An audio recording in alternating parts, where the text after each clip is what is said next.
Hey guys, welcome back to the channel. So what we're working on today is going to be a transmission cooler replacement. This is going on an LLY Duramax. Should be pretty similar across most models, they claim. It just kind of depends on the hoses and stuff being ran on which one you buy. So you guys can kind of see here, this is the factory transmission cooler. I apologize, it was kind of hard to see in there. You'll get a better look at it once we get inside. But this is what we're working on. This is a Mishimoto trans cooler.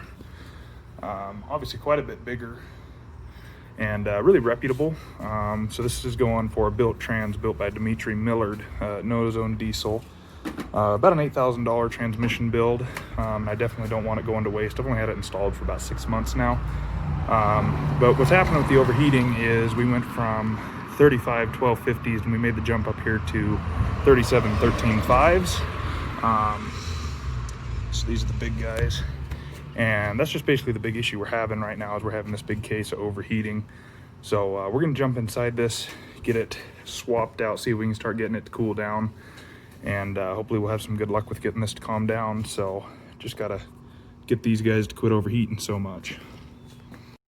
All right, so we got this hood opened up, and I apologize for my mess. I need to tape some of this stuff down again. Stay tuned. Here in about a week or two, we're going to actually be replacing this K&N intake filter with a red HSP to match inside. So what we're going to do next is we got to get this grill off, get access to it. So come over to your headlights. Depending what year model you guys have, it might be a little bit of a different process to get these off. I know the 06s go with like a dual pin type setup, but for now, we'll get these out. And you can see right here, there's these clips that are holding this grill on. Should be pretty simple, self-explanatory to kind of get these out of the way. You'll do it on both sides. And excuse my nightmare wiring here, but we'll get this grill taken off, hopefully with relative ease. All right, once you've got these things loose and attached, you'll see this is obviously still having some resistance. What we're going to be doing next is, if you've seen the channel before, you've seen these Christmas trees, flat screwdriver, pry it out. And then here on the face, we've got some Phillips head screws you can take right out. Just don't lose these, obviously. It's a similar kind of Christmas tree program here, but this will release this cover. We'll get access down in, be able to pull this face off. All right, so now we're on to the last step, removing this grill. There's going to be 4 connectors similar to what we had here on the sides. Same kind of process, just give them a little bit of a pull lightly. If they don't come off super easy, that's okay. If you really feel like you're struggling, I would just grab a pair of needle nose pliers, squeeze those ends together, and just kind of back them out. So now that we've got this done, this grill should come off nicely. We're going to gently set this down out of the work area. Be gentle with these as well, guys. These grills run about $350. So again, take your time, don't break anything. Now you can actually see my gross, nasty transmission cooler, and I'm probably actually going to end up wiping a lot of this off here before we reassemble. So make sure when you're grabbing these, they aren't boiling liquid hot. Pretty self-explanatory, don't burn yourselves. So you guys can see this is the factory transmission cooler.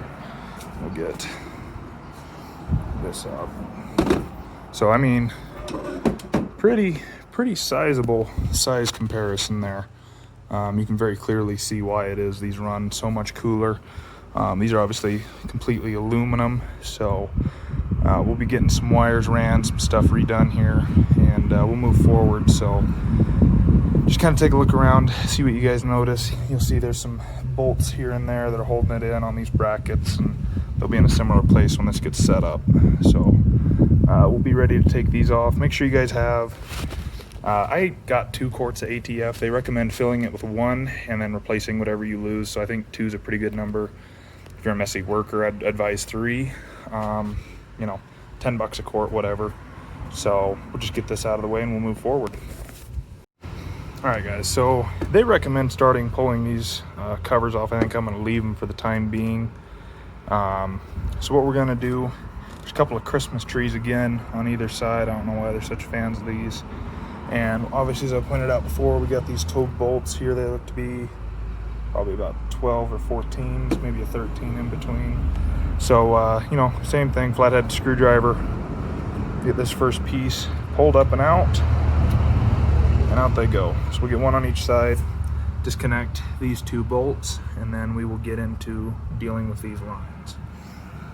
All right, guys, so next we're gonna get these little connectors off. This is just called a hook tool. You can get them at Walmart 4-pack for like 15 bucks. So all we're gonna do is very gently start prying this little black piece down. You can just kind of work it around through both sides. Pop, it goes off.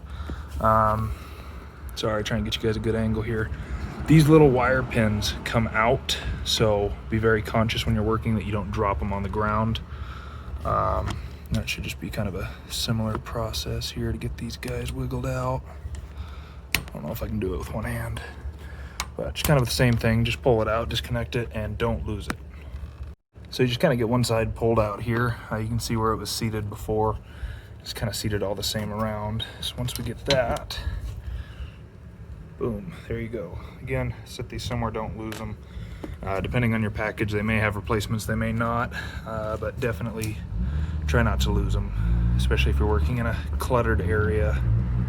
All right, so once you've got these pins out, this next part can definitely be a pain, depending how old your truck is. Mine is like heat sealed on, but all we're gonna do, you may put a bolt back in if you need to. When I get both hands free, I know this will come out. You're just gonna basically just pull this line right out the bottom. Do the same on both sides. If you guys recently drove this, obviously be cautious. It's gonna be hot fluids going all over your hands. Wear gloves, wear something, wait for it to cool down. Don't burn yourselves on this. So we'll get these lines pulled out and then we'll go from there. All right, so we got these lines disconnected. Go ahead now and toss this in the garbage or sell it to your friends, whatever. So that goes away. And basically, we're just going to do exactly what we've already done. We'll be putting the new one inside exactly where the mounting brackets were on the old one. So we'll kind of come in, lean the top, set the bottom, and then obviously, you know, it's the bolts back through, Christmas trees down, and then we will get to rerunning the lines here, because as you can obviously tell, factory, they don't exactly line up. ATF is pretty minimal loss. It's obviously just whatever's in the cooler. So we'll get to work on these, get this Christmas trees back in, get those bolts set back in, and we will go from there. I do got to correct myself here. Depending what setup you guys are going, you may have alternative mountings. As you can see, the Mishimoto goes actually under, and so they give us a supply of 2 bolts, 2 gosh, I'm losing it today, and 2 nuts. So we'll go through the top, through the bottom, whatever you guys want to set it up, and just tighten these down, make sure it's mounted up tight, and that'll be our alternative. You can throw those Christmas trees away, and we'll get those mounted up. All right, so once this is all mounted up, I've already got one connection on, as you can see. You'll take your fittings, which thankfully they gave us these clips that I told you to keep track of. Your kit may or may not have them. So what you'll do is you'll screw this on, get them nice and tightened down, and there'll be a diagram depending, I don't know if it's going to, how people run it. Mine is gonna run, so this one was straight up and this one was kind of up as well. This guy's actually gonna go over here to my driver's side and crisscross for some reason. So go ahead and get these tightened down. When you push them on, you'll hear a pretty audible click. I'll try and get that on video for you. This on, we'll try and capture that click here. So push it down, and it'll kind of seat on there. There it went. There. Now you heard that nice click, and that'll stay on there pretty tight. You can give it a good couple pushes just to make sure. And then they got these little brackets here, and I'm thinking, because you guys can see, this is supposed to be up, but this added weight here is kind of weighing it down. You might be able to make it right on the hose clamps. I don't think I'm going to personally. They gave us 4 little screws here, mount this bracket, and then it looks like it's gonna go right here with that bolt, and it'll just hold this up and tight. All right, so these are in fact hold up brackets. So you can see it goes right through, keeps this up. Just kind of keeps the tension off of it so it's not bouncing going down the highway. So next thing you're gonna do is you're gonna get these transmission lines all set up. I've already got one over here.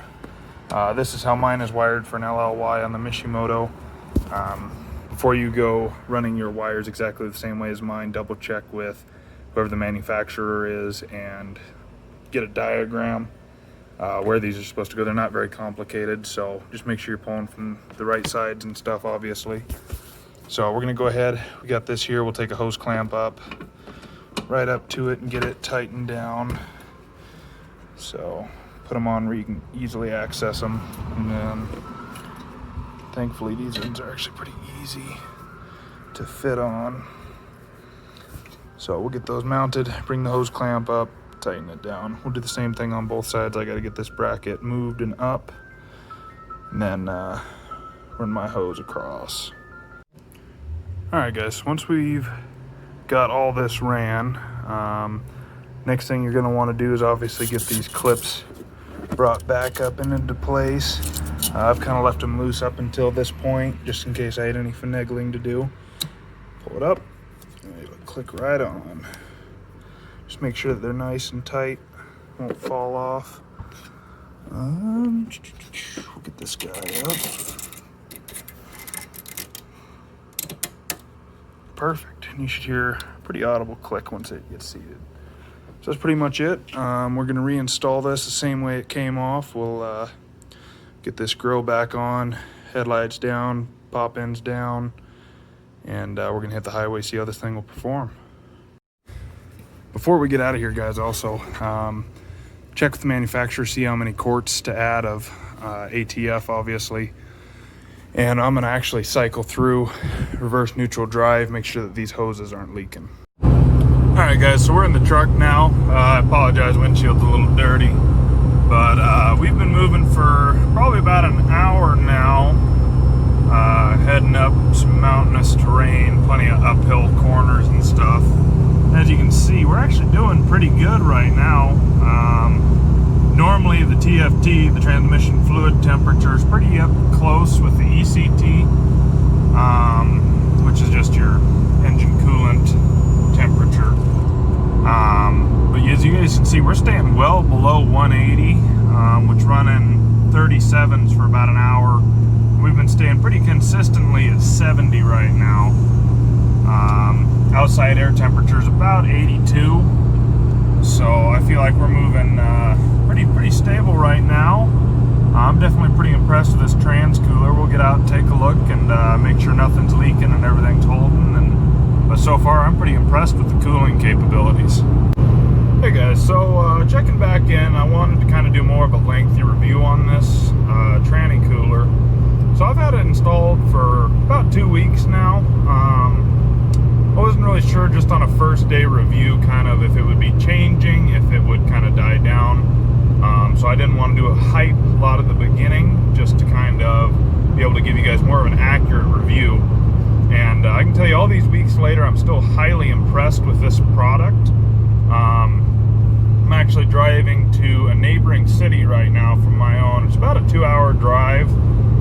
Most of the speed limits here are about 70 miles an hour heading over to this other town. So we've been about 70 for about just about 2 hours now. I'm coming up on the other city.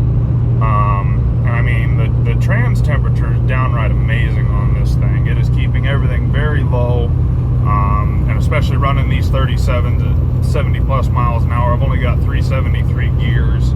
So it should be pretty warm by now. On the factory cooler, I'd probably be 215, 220 range, which is very, very high, especially on a built trans. And I'll let you guys see here. You can actually see on the programmer, our TFTs are down to 170 right now, and it's holding pretty steady. And that's after 2 hours of driving at about 70 to 75, doing passing and all sorts of high acceleration. So definitely do recommend the Mishimoto trans cooler. I'm very impressed with it.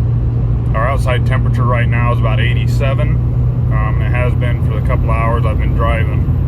So I would highly recommend this if you're having issues overheating. A lot of people do go different ways. They do double stackers where it's kind of the same size, and then there's a fan on the front of it. And there's also an exterior fan that you can place on there. But I'm honestly pretty happy with just the Mishimoto. I don't think I'll be doing anything else to add cooling power to it. So that's kind of my thought on it. Is it's a good one-fix-all type situation. So Hope you guys enjoyed the video. Of course, make sure that you like, subscribe, and you know, the more attention we get, the more we're moving, the more videos I'm going to do. And there's certainly a lot of stuff coming up I'm doing. We're going to be doing some manifolds, up pipes. HSP is currently sending me a replacement part. Thoroughbred diesel mixed up on my order, sent me the wrong year, cold air intake, and HSP, being the amazing people they are, have actually gone out of their way to get me the correct part so that I can assemble it on my truck. So that'll be coming up. We'll do a couple other things. I really need to get around to doing the video on the built trans, so stay tuned for that. And like, subscribe, and if you have any questions, comments, or concerns, make sure to leave it down below. Thanks, guys.